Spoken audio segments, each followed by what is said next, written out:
It seems to me as though it's very common that we see negative news reports about Tesla, but there doesn't seem to be the same scrutiny for other automakers. Recently, a customer who bought a Rivian, they waited 12 months for their Rivian electric pickup truck. They bought it, they got the car, it had numerous defects, and then they went back to Rivian and they said, hey, hang on a minute, my pickup truck has all these problems. I've waited 12 months, I paid you the money.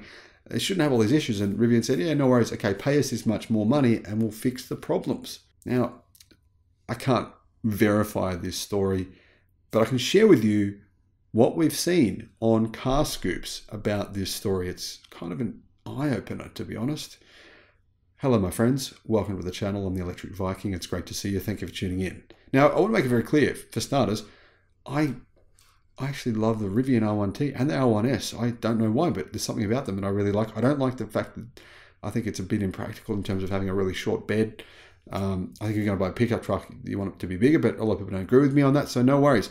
Either way, I would probably buy one of these if I could, if they were coming to Australia, which apparently they are eventually in a few years' time, Rivian say. Hopefully that happens. By the way, that would mean it would be the first, compelling electric pickup truck to come to Australia, unless we see BYD's electric pickup truck soon. Hopefully we do.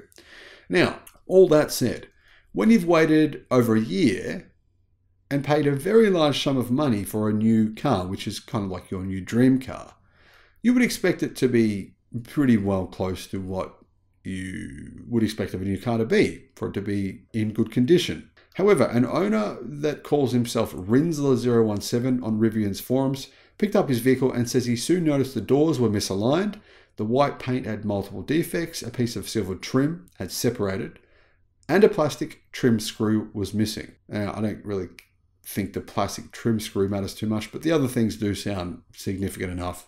They should be fixed. So that's got to be disappointing. You get a new car, you don't want to have to go back to the dealership and try and get them to fix it. But the owner reached out to Rivian.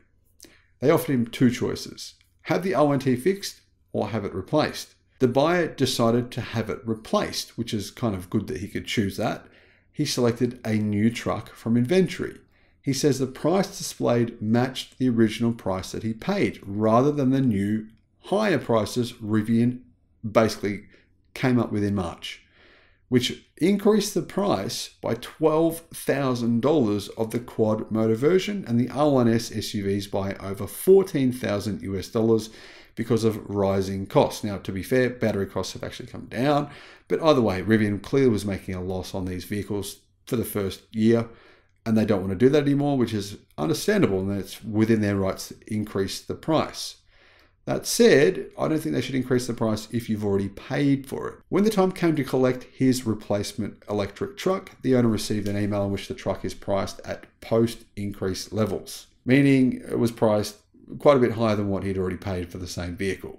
Carscoops.com says that he contacted Rivian to ask why he was being asked to pay more, and after a couple of days, the automaker got back to him telling him that if he wants a replacement truck, he can't keep the original price. He's got to pay more, even though it's exactly the same vehicle.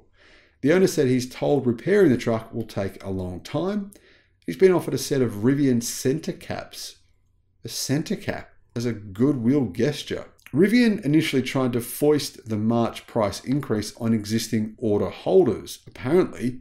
So if you'd already ordered, many, many months before the price increase, Rivian said, no, you've got to pay the price increase.